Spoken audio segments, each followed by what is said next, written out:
Hello বন্ধুরা, welcome to my content. কেমন আছো তোমরা? আশা করি যে যেখান থেকে আমার ভিডিওটা দেখছো সবার প্রতি আমার ভালোবাসা এবং সবার প্রতি আমার দোয়া ও শুভকামনা রইল, এবং সবাই যাতে ভালো থাকো সেইটুকুই আমি সবসময় কামনা করি। তোমাদের দোয়ায়ও আমি অলরেডি ভালো আছি, এবং আমি তোমাদের জন্য আরেকটি নতুন রেসিপি নিয়ে আসলাম, সেটা তোমাদের সাথে শেয়ার করব। চলো বন্ধুরা, শুরু করা যাক। সেটা হচ্ছে মলা মাছ দিয়ে আলু চচ্চড়ি।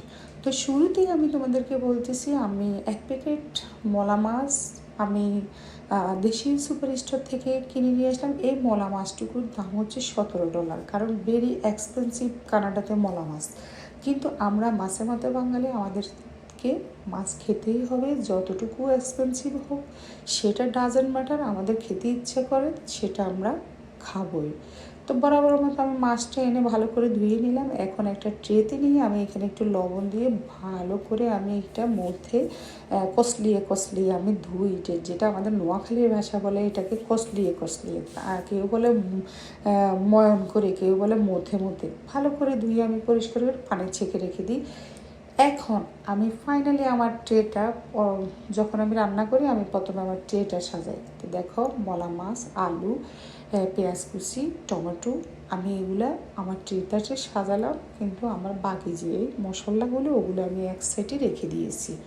সেই মশলাটা হচ্ছে, আমি এখানে আদা, তারপরে একটু আদা, সামান্য রসুন, একটু জিরা, একটু ধনিয়া, একটু হলুদ, একটু লাল মরিচের গুঁড়া, ওগুলো আমি পানিতে মিক্স করে আধা ঘন্টা দিয়ে আমি ঢাকনা দিয়ে রেখেছি।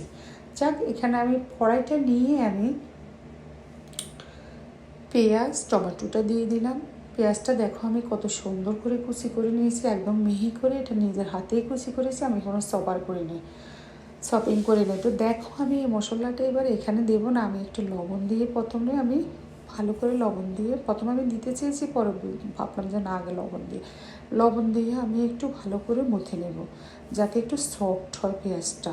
আর যাই বলে তোমরা, আগের দিনে কিন্তু হাতে মেখে রান্নাটা এত সুস্বাদু হতো, যেটা বলার বাইরে। আমার ভাগ্যে হয়েছিল একবার, আমি দেশের বাড়িতে হাতে মাখা খেয়েছিলাম, সেখান থেকে আমি শিখে গেছি হাতে মেখে খাওয়াটা। আসলে রান্না করাটা এটা একটা আর্ট, এটা ওল্ডের গোল্ড রেসিপি বলতে পারো, এটা তাদের একটা আর্ট। তো সেই রান্নাটা আমার খুবই ভালো লাগে। যাক, আমি এখানে লবণ দিয়ে ভালো করে মিক্স করে নিয়েছি। এবার আমি এখানে মশলাটা এড করে দিব।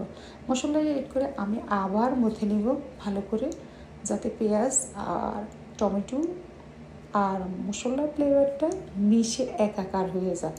তাই আমি ভালো করে আবার মেখে নেব। দেখো, আমার মাখানো শেষ। এবার আমি আলু এড করে দিব। আলু এড করে আমি আলুটাকে সুন্দর করে আরেকটা মাখা দিব, যাতে আলুতে মশলার ফ্লেভারটা ঢুকে। সেটা তোমাদেরকে দেখায়নি, কারণ ভিডিওটা লং হয়ে যাচ্ছে, তোমরা দেখতে অসুবিধা হবে। এবার আমি মলা মাছগুলো, আমাদেরকে নোয়াখালীতে কিন্তু কাসকি মাছ বলে এটাকে। যাক, এগুলো আমি এড করে দিলাম। এড করে আবার মেখে নিলাম।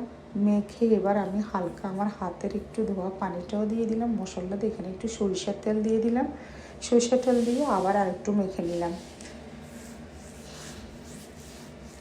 এই হাতে মাখা তরকারিতে কিন্তু বন্ধুরা, সরিষার তেল যদি না দাও তাহলে কিন্তু তোমাদের স্মেলটা ভালো আসবে না। সবসময় সরিষার তেল দিতে চেষ্টা করবে এখানে। তারপরে একটু আমি হাতের পানিটা দিয়ে দিলাম আধা কাপের মতো। এবার আমি ঢাকনাটা দিয়ে দেব। ঢাকনা দিয়ে আমি এটাকে হাই হিটে 5 মিনিট, লো হিটে আমি 10 মিনিট রাখবো। তারপরে আমার রান্নাটা হয়ে যাবে। দেখো, আমি চুলের আগুনটা হাই হিটে দিয়ে দিলাম। সরিষার তেলের বোতলটা কিন্তু আমার চুলের উপরে পোড়া যেতে পারে, সেই কারণে আমি সরিয়ে ফেলেছি।